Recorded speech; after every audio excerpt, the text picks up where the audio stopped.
بسم اللہ الرحمن الرحیم۔ السلام علیکم۔ آج ہمیں سورہ الروم کی آیت نمبر 28 سے اپنا سبق شروع کرنا ہے۔ اس سورہ مبارکہ میں ہم نے یہ دیکھا کہ اللہ تعالیٰ نے مکے والوں کو، جو مسلمانوں کی مخالفت کر رہے تھے، جس خبر سے ایک خوشی اور اعتماد حاصل ہوا، اللہ نے وہاں سے اس سورہ مبارکہ کا آغاز کیا، یعنی روم کے مغلوب ہونے کی خبر سے، اور پھر یہ بات بیان کر کے کہ یہ ان کی مغلوبیت کچھ عرصے کے بعد، چند سالوں کے بعد پھر غلبے میں بدل جائے گی اور مشرک مایوس ہوں گے۔ یہ اللہ تعالیٰ نے جو خوشخبری دی، یہ در حقیقت اسی بات کا بیان تھا کہ اللہ کے ہاں یہ بات طے ہے کہ جب اس کے رسول کسی قوم کے پاس آ کر اس کا پیغام پیش کرتے ہیں تو پھر اللہ تعالیٰ اس پیغام اور پیغام لانے والے کو غالب کر دیتے۔ اس موقع پر بھی کہ جب مسلمان کچھ کمزور اور مغلوب تھے، اللہ نے یہ خوشخبری سنائی اور ان کے دلوں میں حوصلہ پیدا کیا۔ اس کے بعد اللہ تعالیٰ نے یہ بات بیان فرمائی کہ یہ پیغام جو اللہ کی طرف سے پیش کیا جا رہا ہے، یہ وہ پیغام برحق ہے کہ جس کو اگر انسان اپنی عقل استعمال کر کے اپنے گرد و پیش کا جائزہ لے تو وہ یہ جان لے، اس بات کو پالے کہ اس کائنات کے چپے چپے میں اس حقیقت کو واضح کرنے کے لیے نشانیاں موجود ہیں کہ اس کا بنانے والا اور اس کا چلانے والا ایک خدا ہے۔ اور یہ مکے والے اور ان کے ساتھ دوسرے عرب کے جزیرہ نما میں رہنے والے مشرکین، جو کئی معبودوں کی پرستش کر رہے ہیں اور ان کے بھی اختیارات کو مانتے ہیں، یہ بالکل بے بنیاد بودی بات ہے، اس کی کوئی اصل کوئی حقیقت نہیں۔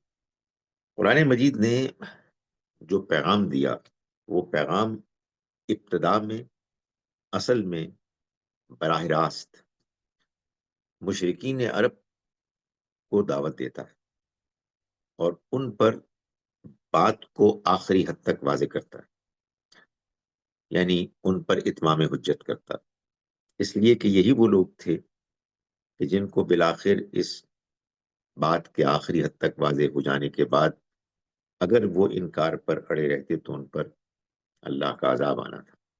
ان کو تو خاص ان کے ماحول میں جتنے دلائل اور شواہد بیان کرنے ممکن تھے ان کو بیان کیا تاکہ وہ مقصد حاصل ہو، لیکن اسی بیان میں پھر تمام دنیا والوں کے لیے بھی وہ رہنمائی موجود ہے کہ جو اگر وہ اس کو پڑھ کر سمجھ کر معنی جاننا چاہیں تو وہ پا سکتے ہیں۔ چنانچہ خاص مشرکین عرب اور ان کے ماحول کو سامنے رکھتے ہوئے اللہ تعالیٰ نے اپنی بے پناہ نشانیوں کی طرف پوائنٹ آؤٹ کرنے، نشاندہی کرنے کے بعد اب یہ فرمایا کہ ضرب لکم مثلا من انفسکم، اللہ تمہارے لیے خود تمہارے اندر سے، تمہارے ذات سے مثال بیان کر رہا۔ یہ ساری نشانیاں دیکھنے کے بعد، ان کے بارے میں جاننے کے بعد پھر بھی شرک پر اصرار کرتے ہو، عجیب بات ہے۔ سنو، اللہ تو خود تمہارے اندر سے، تمہارے اپنے وجود سے، تمہارے اپنے ماحول سے ایک مثال بیان کر رہا ہے۔ هل لکم مما ملکت ایمانکم، یہ ذرا سمجھاؤ، یہ بتاؤ کہ کیا وہ جن کو تم مملوک بنائے ہوئے ہو، غلام لونڈیاں بنائے ہوئے. کیا من شرکاء فیما رزقناکم، یہ ہم نے جو تم کو رزق دیا ہے یہ ان میں شریک ہو سکتے ہیں؟ ایسے کہ فَأَنْتُمْ فِيهِ سَوَاءٌ، تم اس میں دونوں برابر کے شریک ہو جاؤ. ایسے کہ تخافونہم کخیفتکم انفسکم، تم ان کے بارے میں بھی وہی خوف، وہی اندیشہ رکھو جیسے کہ تم اپنے بارے میں اندیشہ رکھتے ہو. کیا یہ ہو سکتا ہے؟ یہ اصل میں سمجھانے کا وہ انداز ہے کہ جس میں آپ جس سے بات کر رہے ہیں آپ اس کو خود، اس کی اپنی زندگی، اپنی ذات، اپنے ماحول سے کوئی ایسی بات لے کر بتائیں کہ جس کے بعد اس کے لیے مزید کوئی کہنے کے لیے کچھ رہے ہی نہ. یعنی وہ بات اتنی دو اور دو چار کی طرح واضح ہو جائے کہ انسان یا تو مان لے یا پھر بے بسی کا ایسا عالم ہو جائے کہ اس کے بعد پھر کچھ اور پیش کرنے کے لیے رہے نہ. تو یہ فرمایا کہ یہ بتاؤ نا کہ تم اللہ کے ساتھ تو اوروں کو شریک ٹھہراتے ہو، خود اپنے ذہن سے گڑھ کے، اختراع کر کے. لیکن یہ تمہاری جو غلام ہیں، غلام لونڈیاں ہیں، یہ کیا تمہارے ساتھ اسی طرح سے تمہارے مال میں شریک ہو جائیں گے؟ کیا تم اس کی اجازت دو گے؟ تم نے اللہ کے بارے میں تو یہ کہہ دیا خود اپنے طور پر گڑھ کے کہ وہ بھی اس کی خدائی میں شامل ہیں، ان سے بھی مانگا جا سکتا ہے، اس سے بھی مانگا جا سکتا ہے. یہ آخرت میں اگر کوئی حساب کتاب ہوگا تو ہماری مدد کریں گے. یہ بات تم کیا اپنے معاملے میں ماننے کے لیے تیار ہو کہ یہ جو تمہارے غلام ہیں یہ تمہارے مال میں شریک ہو جائیں؟ نہیں ہونا. کتنی عجیب بات کرتے ہو تم خدا کے بارے میں. یعنی کتنا یہ تضاد ہے تمہاری فکر میں. اپنے رب کے بارے میں تمہارا ایٹیچیوڈ اتنا کیجول ہے کہ تم یہ کہتے ہو کہ وہ کہ جو اس کے ساتھی ہیں جو خود ہی تم نے کریٹ کیے ہیں، ان کی کوئی حقیقت نہیں ہے، وہ کہیں موجود نہیں ہے.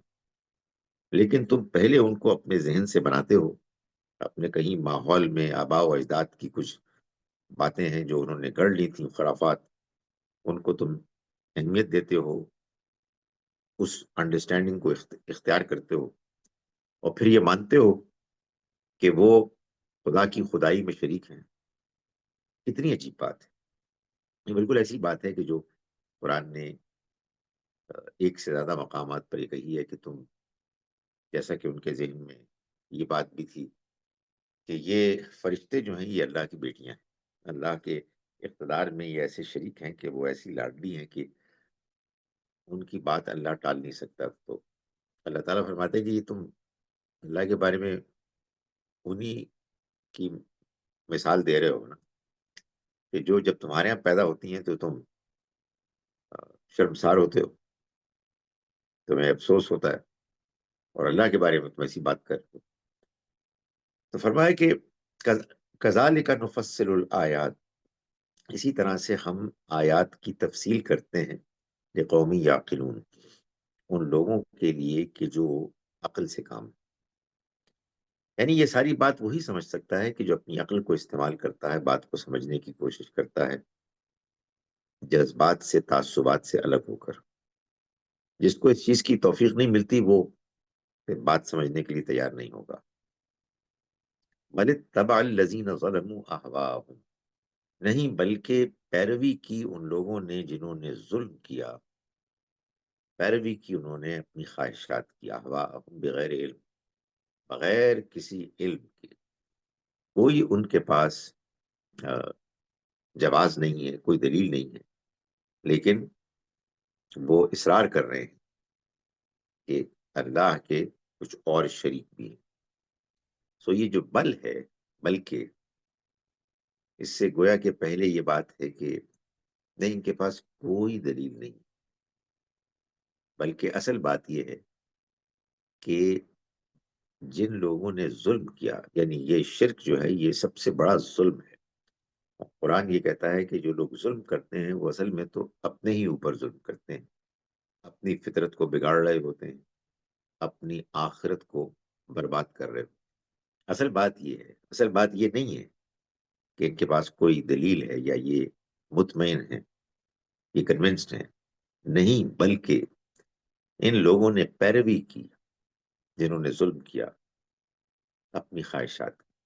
قرآن مجید یہ جو دین میں اضافے ہیں، بدعتیں ہیں، بگڑے ہوئے نظریات ہیں، ان کو لوگوں کی خواہشات قرار دیتا ہے، اس لیے کہ کوئی نہ کوئی خواہش ہوتی ہے جو اصل میں اس کے ذریعے سے پوری ہوتی ہے۔ ایک تو یہی خواہش کہ ہمارے آباء و اجداد کا دین ہے تو اس کی پیروی ہونی ضروری ہے، اور پھر آباء و اجداد نے بھی اصل میں یہ کیا کہ اس دین کو اس طرح سے ڈیزائن کیا تاکہ وہ اپنی دنیا کو ایسے چلا سکیں، ان کی اپنی مرضی چلے۔ ایک خدا کو ماننے اور آخرت کو ماننے کے نتیجے میں زندگی اپنی مرضی سے تو نہیں آدمی گزار سکتا، پھر تو آدمی کو اپنے آپ کو لگام دینی پڑتی ہے، آدمی کو ڈسپلن ہونا پڑتا ہے، ہر چیز کے بارے میں آدمی کو احتیاط کرنی پڑتی ہے، فکر مند ہونا پڑتا ہے۔ انسان اگر اس طرح سے زندگی نہیں گزارنا چاہے تو اس کو پھر خدا اور آخرت سے آزاد کرنا پڑے گا اپنے آپ۔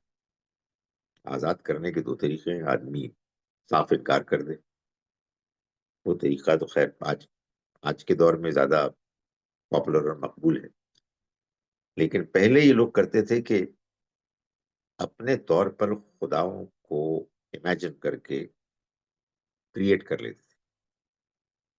بھائی خدا بھی تو نظر نہیں آ رہا، تو خدا کے ساتھ کچھ اور بھی پارٹنرز ہیں جو اگر آپ کلیم کر لیں وہ بھی نظر نہیں آ رہے، اس کا فائدہ یہ ہوگا کہ ادھر خدا تعالیٰ کچھ کہہ رہے ہوں گے تو ادھر معبود کچھ اور کہہ رہے ہوں گے، تو ایک کنفیوژن تو پیدا ہو گئی، اور ایک انسان کے خواہشات نفس کو اور اپنی کمزوریوں کو بہانے چاہیے ہوتے ہیں، شیطان وہ بہانے فراہم کر دیتا ہے۔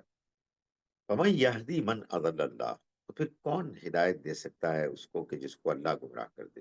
یعنی ان کو تو اللہ نے گمراہ کر دیا، اللہ نے گمراہ کر دیا، یعنی مطلب یہ کہ اللہ نے جو ہدایت اور گمراہی کا قانون طے کیا ہے، پالیسی بنائی ہے، جب یہ لوگ اس پالیسی کی زد میں آ گئے، اس پالیسی کے مطابق جن لوگوں کو گمراہ ہونا تھا وہ اس کی شرائط پر پورا اترے ہیں، تو اب اس کے بعد کون ہدایت دے سکتا ہے؟ اللہ نے جب یہ فیصلہ کر دیا کہ اب یہ ہدایت نہیں پائیں گے کیونکہ یہ ہدایت پانے کے مستحق نہیں رہے، یہ ڈیزرو نہیں کرتے، پھر کون ہدایت دے سکتا ہے؟ وما لہم من ناصرین، اور نہیں ہوگا ان کا کوئی مددگار، یعنی دنیا میں بھی کوئی ان کو ہدایت نہیں دے گا، اور آخرت میں ان کو جب اللہ کی پکڑ آئے گی تو کوئی مدد نہیں کر سکے۔ فَأَقِمْ وَجْهَكَ لِلدِّينِ حَنِيفًا، تو آپ رخ کیجئے اپنے چہرے کا اس کے دین کی طرف یکسو ہو کر۔ جب یہ لوگ جس دین کی نظریے کی پیروی کر رہے ہیں وہ بالکل بے بنیاد ہے، خواہشات پر مبنی ہے، آباء و اجداد کے دین کی آنکھیں بند کر کے وہ پیروی کر رہے ہیں، چھوڑیں۔ جب یہ بات واضح ہو گئی تو بس چھوڑ دیں، اور آپ اپنے چہرے کا رخ کریں، اس کو سیدھا کر لیں اس کے دین کی طرف، یعنی اللہ کے دین کی طرف بالکل یکسو ہو کر۔ حنیف یکسوئی کو کہتے ہیں، سنگل مائنڈڈ ڈیووشن، جس میں کوئی ڈسٹریکشن نہ ہو۔ ظاہر ہے کہ ہر انسان کے سامنے مشکلات آتی ہیں، خواہشات اس کو ٹیمپٹ کرتی ہیں، کچھ ڈسٹریکشنز ہوتی ہیں، لیکن انسان ان کی پرواہ کیے بغیر اپنے رخ کو بالکل سیدھا رکھے، یہ ہے اصل میں جو اللہ تعالیٰ چاہتے ہیں، اور یہ یہاں ہدایت کر رہے ہیں اللہ کے پیغمبر کو اور آپ کے ذریعے سے مسلمانوں کو۔ ایک آدمی تھوڑی دیر کے لیے محسوس کرتا ہے کہ یار شاید ہو سکتا ہے ان کے پاس کوئی بات ہو، آخر اچھے بھلے سیانے سمجھدار لوگ ہیں، لیکن معلوم ہوا کہ کچھ بھی نہیں، سوائے اس کے کہ اپنی منمانی کر رہے ہیں، اپنی خواہشات کی پیروی کر رہے ہیں۔ تو آپ ان کو چھوڑیے اور اپنے رخ کو، اپنے چہرے کو اس کے دین کی طرف مائل کر دیں۔ فطرت اللہ التی فطر الناس علیہا، یہ جو اللہ کی بنائی ہوئی فطرت ہے اس کی پیروی کریں، جس پر اس نے فطر الناس علیہا، لوگوں کو پیدا کیا، یعنی ان کے اس شرک پر مبنی دین کو چھوڑیے، اللہ کی طرف رخ کریں، اس کی توحید کو اختیار کریں اور اللہ کی بنائی ہوئی اس فطرت کے مطابق دین کو اختیار کریں، وہ فطرت کے جس پر اللہ نے انسانوں کو پیدا کیا۔ لا تبدیل لخلق اللہ، اللہ کی تخلیق میں کوئی تبدیلی نہیں ہو سکتی۔ ذالک الدین القیم، یہی سیدھا دین ہے۔ ولکن اکثر الناس لا یعلمون، لیکن ان لوگوں کی اکثریت نہیں جانتی کہ اللہ کا دین سارے کا سارا اللہ کی بنائی ہوئی اس فطرت کے مطابق ہے، جو فطرت اس نے تمام انسانوں کو دی ہے۔ تمام انسان اپنے اندر اس شخصیت کو کہ جو پیدائشی طور پر ان کو ملی ہے، اس کی روشنی میں یہ جانتے ہیں کہ صحیح کیا ہے اور غلط کیا ہے، کیا چیز ہے کہ جو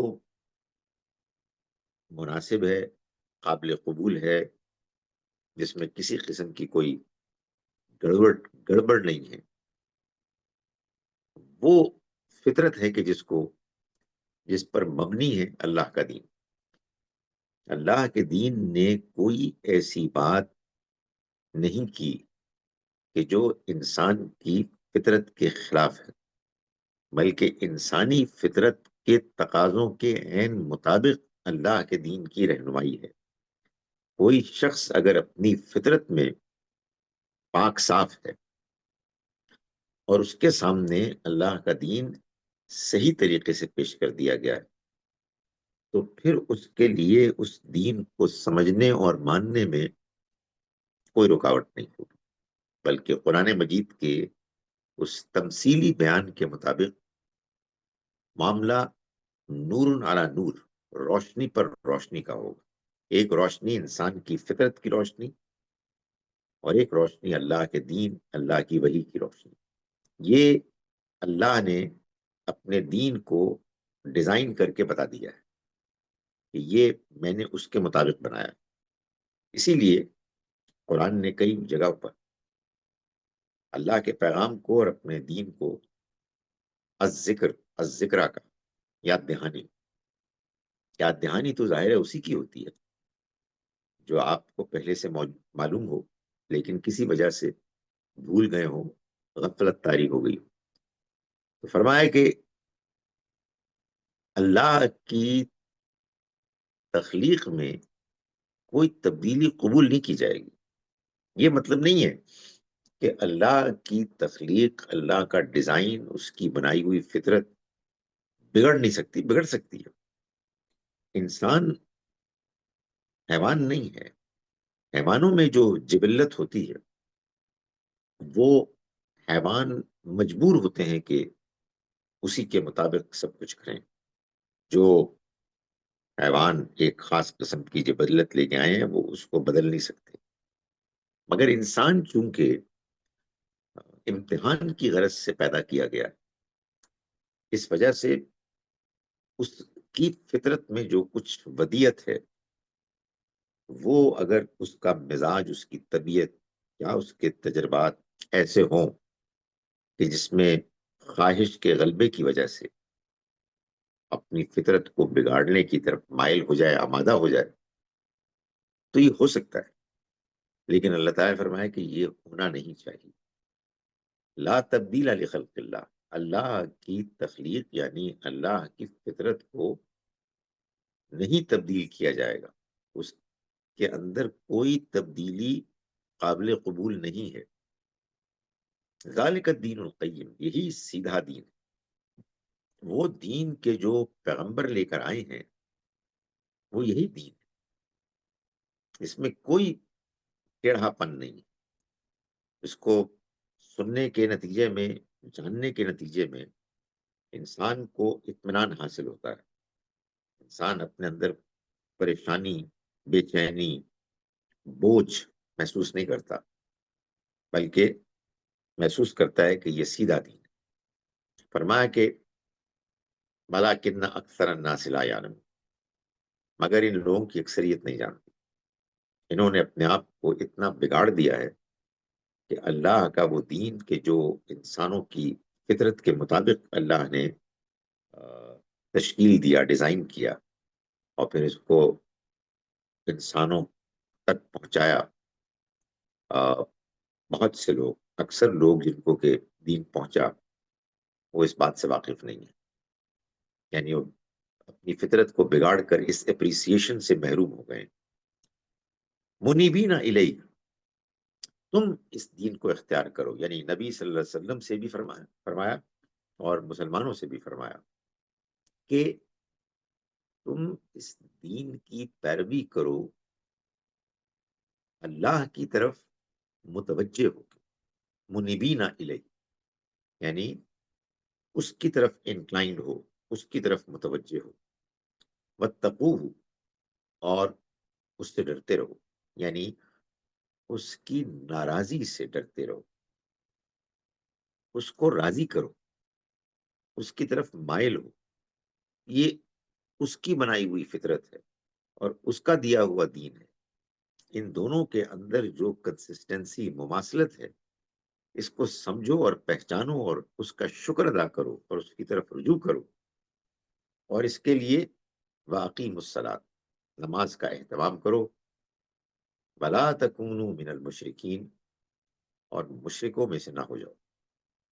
یعنی جب یہ بات تم کو معلوم ہو گئی کہ یہ دین تو اصل میں تمہارا اپنا دین ہے، تمہارے اپنے اندر کی فطرت کی آواز ہے، اسی کے مطابق ہے، تمہارے اندر کے فطرت کی روشنی اس خارج کے پیغام کو، خارج کی روشنی کو پوری طرح سمجھتی ہے، اپریشیٹ کرتی ہے، اس کی طرف لپکتی ہے، تو تم پھر مشرکوں میں سے نہ ہو جاؤ۔ کیسے ہو سکتا ہے؟ یعنی اتنے واضح روشنی کو دیکھ کے کیسے اندھیروں کی طرف جا سکتے ہو؟ اس خوشبو کو پا کر کیسے اس بدبو کی طرف جاؤ؟ اس نہایت لذیذ خوراک کو کھانے کو چھوڑ کر اس بدمزہ کھانے کی طرف کیسے جاؤ گے؟ تو مت تم اختیار کرو شرک کو، مشرکوں میں سے مت ہو۔ من الذین فرقوا دینہم، ان لوگوں میں سے کہ جنہوں نے اپنے دین کو تفرقے میں ڈال دیا، ٹکڑے ٹکڑے کر دیا۔ یعنی یہ ایک مزید اس کے بارے میں بات بتائی کہ اس دین کو اختیار کرو گے کہ جس میں اپنے اللہ تک پہنچنے کے لیے ایسے راستے اختیار کیے ہیں کہ کسی کا کوئی معبود ہے، کسی کا کوئی معبود ہے، جس کے بعد یہ ہو نہیں سکتا کہ تم ایک دین کے پیروکار بن جاؤ۔ ان کا راستہ اختیار مت کرو جنہوں نے اپنے دین کو فرقوں میں بانٹ دیا، وکانوا شیعا، اور اب وہ گروہ در گروہ ہو گئے، مختلف ریلیجس گروپس ہیں، مختلف ڈینومینیشنز ہیں، ہر ایک اپنے اپنے، کل حزب بما لدیہم فرحون، سب اپنے اپنے پاس جو دین ہے، جو نظریہ ہے، اس میں مگن ہے۔ یہ عجیب و غریب رویہ اسی وقت پیدا ہوتا ہے انسانوں کے اندر جب وہ دین کو سچائی سے جاننے کی جذبے سے خالی ہو جاتے ہیں، جب دین ان کے لیے ایک دنیاوی مقاصد کو حاصل کرنے کا ذریعہ بن جاتا ہے، جب اصل میں دین کے ذریعے سے وہ اپنی کچھ خواہشات کو پورا کر رہے ہوتے ہیں۔ ظاہر ہے کہ جب حق کو جاننا مقصد ہی نہ ہو تو پھر کیسے ہو سکتا ہے کہ آپ کوئی ایسے دین کے ماننے والے بنے کہ جس دین کے اندر یہ پوٹینشل ہو کہ سارے ہی اس کو مانیں؟ اس لیے کہ اللہ کی طرف سے جب پیغام آئے گا تو وہ پیغام تو سب کے لیے ہوگا، اور اس میں اس کی کوئی گنجائش نہیں ہوگی کہ لوگ تفرقے میں، گروہوں میں بٹ جائیں۔ وَإِذَا مَسَّ النَّاسَ ضُرٌّ دَعَوْا رَبَّهُمْ مُنِيبِينَ إِلَيْهِ، وہ مثال پیش کی تھی اللہ تعالیٰ نے غلاموں کی، خود ان کے اپنے ماحول میں جو صورتحال تھی، یعنی آس پاس جو لوگ ان کے بستے تھے اور ان کے ساتھ جو ان کا ریلیشن شپ تھا، اس میں سے ایک بڑی ہی مؤثر مثال، افیکٹو ایک مثال اللہ تعالیٰ نے دی سمجھانے کے لیے کہ یہ تم کیا حماقت کر رہے ہو۔ اب اس سے مزید آگے بڑھ کر اللہ تعالیٰ ماحول سے بھی آگے انسان کے اندر کی فطرت کی ایک مثال دے رہا ہے، ایک تجربے کی روشنی میں جو ان مشرکین کو اپنی زندگی میں ہوا کرتا تھا۔ کم سے کم ان میں سے بعض لوگوں کو ہوتا تھا کہ جو ان کے معاشرے کا حصہ تھے اور وہ پھر دوسروں سے بھی شیئر کرتے ہوں گے۔ فرمایا کہ وَإِذَا مَسَّ النَّاسَ ضُرٌّ، عجیب بات یہ ہے کہ ان لوگوں کا معاملہ یہ ہے کہ جب ان کو کوئی تکلیف پہنچتی ہے، ضرر، دعوا ربہم، تو وہ پکارتے ہیں اپنے رب کو، اپنے رب ہی کو پکارتے ہیں، منیبین الیہ، اس کی طرف رجوع ہو کر، وہی رجوع کرنا جو تقاضا کیا ہے اللہ نے کہ اللہ کی طرف رجوع کرو، وہ رویہ اختیار کرتے ہیں۔ ثم اذا اذاقہم منہ رحمتا، پھر جب ان کو وہ چکھتے ہیں رحمت کا مزہ اس کی طرف سے، یعنی اللہ کی طرف سے، اذا فریق منہم، تو کیا ہوتا ہے کہ ایک گروہ ان میں سے بربہم یشرکون، اپنے رب کے ساتھ شریک ٹھہرانے لگتا ہے۔ یعنی تم نے کبھی غور نہیں کیا کہ یہ جو تمہارے اندر کی فطرت ہے، یہ کس قدر توحید کے بارے میں کلیئر ہے؟ یہ تم نے اپنے اوپر کچھ چھوٹے تصورات کے لبادے اوڑھ لیے ہیں، اس لیے تم شرک کو اختیار کیے ہوئے ہو، ورنہ جب بھی زندگی میں صورتحال ایسی ہوتی ہے کہ تم کو اپنے اندر کی فطرت کی آواز کے مطابق رویہ اختیار کرنا ہوتا ہے، یعنی خوف کی حالت، تکلیف کی حالت، پریشانی کی حالت، تو تم صرف اپنے ایک رب کو پکارتے ہو، رجوع کرتے ہوئے اس کی طرف۔ لیکن کیا ہوتا ہے کہ جب وہ تکلیف دور ہو جاتی ہے اور اس کی جانب، یعنی اللہ کی جانب سے رحمت کا تم کو مزہ چکھنے کا موقع ملتا ہے، تو اذا فریق منہم، کیا ہوتا ہے کہ ان کو چکھنے کا موقع ملتا ہے تو ایک گروہ ان میں سے اپنے رب کے ساتھ دوسروں کو شریک ٹھہراتا ہے۔ لیکفروا بما آتیناہم، یہ اس لیے کرتا ہے تاکہ وہ ناشکری کرے، کفر کرے اس کی کہ جو ہم نے اس کو دیا۔ یہ ظاہر ہے اس کا نتیجہ ہوتا ہے کہ جب آپ اوروں کو پکاریں گے، شرک کریں گے، تو پھر اللہ کی تو ناشکری ہوگی۔ لیکفروا، تاکہ وہ ناشکری کریں اس کی، اس پر کہ جو ہم نے ان کو دیا، تو پھر فتمتعوا، ایسا کرو کہ فائدہ اٹھا لو، کر لو مزے۔ فتمتعوا فسوف تعلمون، تو ان قریب تم جان لو گے۔ اگر یہی حال ہے، اگر یہی معاملہ ہے، کر لو جو کرنا ہے، مگر ہم یہ بتا رہے ہیں کہ ان قریب تمہیں پھر معلوم ہو جائے گا کہ کیا ہونے والا ہے۔ ام انزلنا علیہم سلطان، یا ہم نے ان پر کوئی ایسی دلیل نازل کی ہے سلطانن فہوا یتکلم کہ جو ان کو گواہی دے رہی ہے، ان سے کلام کر رہی ہے، یعنی گواہی دے رہی ہے، بما کانوا بھی یشرکون، جو یہ اللہ کے ساتھ اوروں کو شریک ٹھہراتے ہیں۔ کوئی اللہ کی طرف سے ایسی دلیل آئی ہے کہ جس کے پانے کے بعد یہ کنونسڈ ہو گئے؟ کیا معاملہ کیا ہے؟ کیسے یہ کر رہے ہیں؟ وَإِذَا أَذَقْنَا النَّاسَ رَحْمَةً، اور جب ہم انسان کو چکھاتے ہیں رحمت کا مزہ، فَرِحُوا بِهَا، تو وہ اترانے لگتا ہے، خوش ہوتا ہے، اتراتا ہے، یعنی شکر گزاری نہیں کرتا بلکہ اترانے لگتا ہے۔ مگر وَإِن تُصِبْهُمْ سَيِّئَةٌ، اگر اس کو پہنچتی ہے کوئی تکلیف تو کیا ہوتا ہے؟ اور وہ تکلیف کیوں پہنچتی ہے؟ بما قدمت ایدیہم، اس وجہ سے کہ جو خود ان کے ہاتھوں نے آگے بھیجا، اذا ہم یقنتون، تو مایوس ہو جاتے ہیں، یعنی نعمت پانے کے نتیجے میں وہ آپے سے باہر ہو جاتے ہیں، اترانے لگتے ہیں، تکلیف آنے کے نتیجے میں وہ مایوس ہو جاتے ہیں۔ حالانکہ نعمت ہو یا تکلیف ہو، دونوں ہی امتحان ہے۔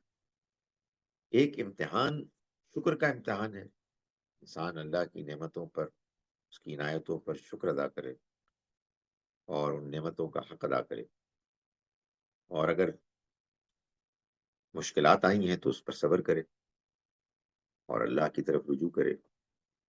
لیکن دونوں ہی صورتوں میں ان کا رویہ ٹھیک نہیں ہوتا، ایک طرف اترانا ہوتا ہے، دوسری طرف مایوس ہونا ہوتا ہے۔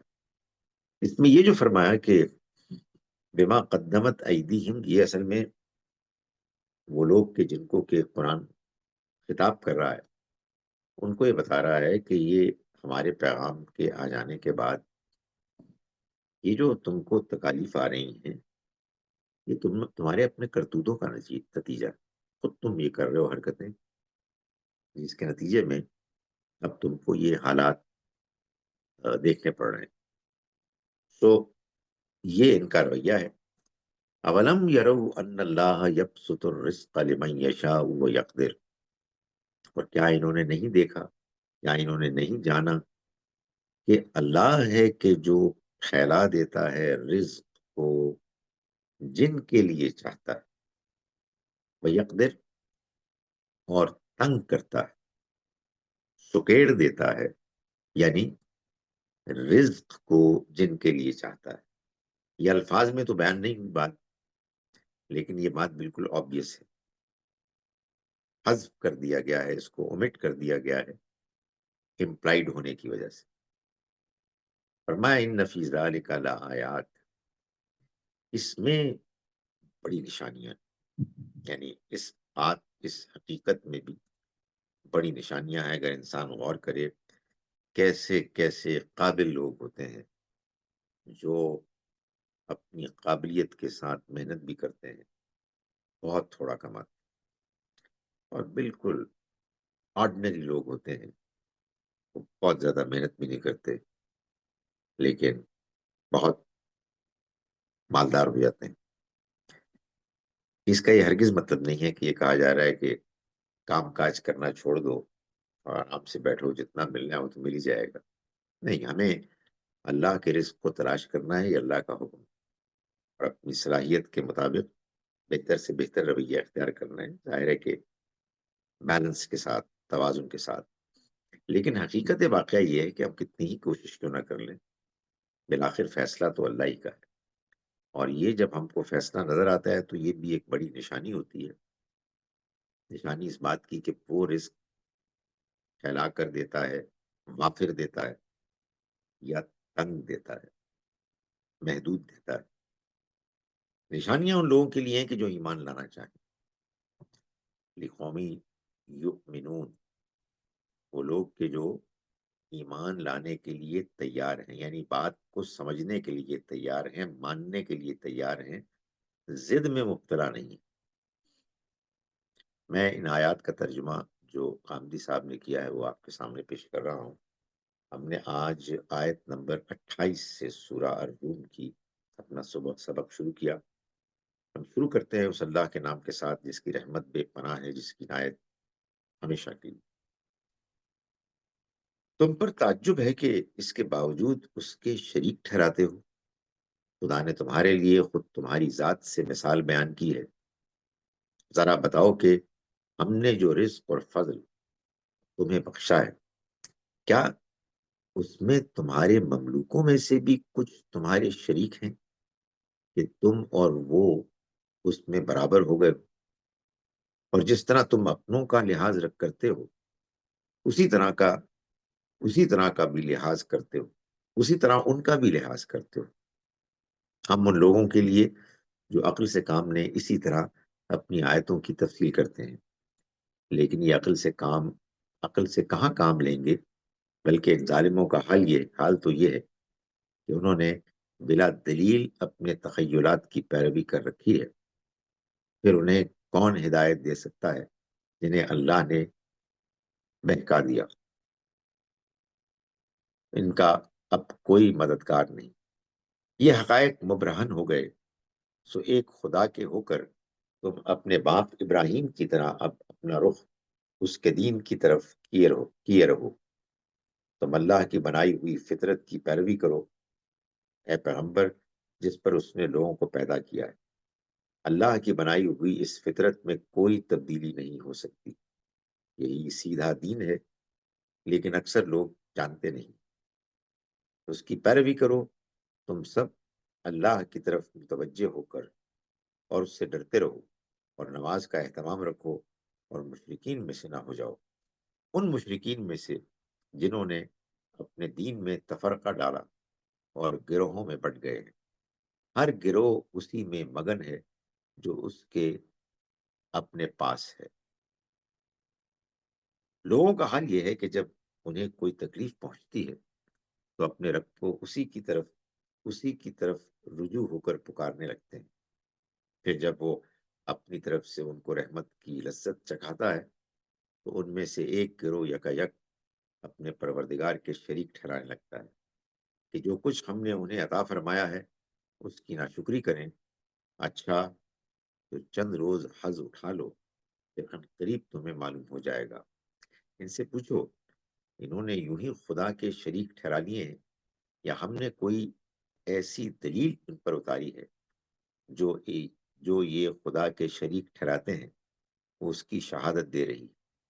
پھر یہی نہیں، ہم جب لوگوں کو رحمت کی لذت چکھاتے ہیں تو شکر گزاری کی بجائے وہ اس پر اترانے لگتے ہیں، اور جو کچھ ان کے ہاتھوں نے آگے بھیجا ہے اس کے بدلے میں اگر کوئی تکلیف انہیں پہنچ جائے تو فوراً مایوس ہو جاتے ہیں۔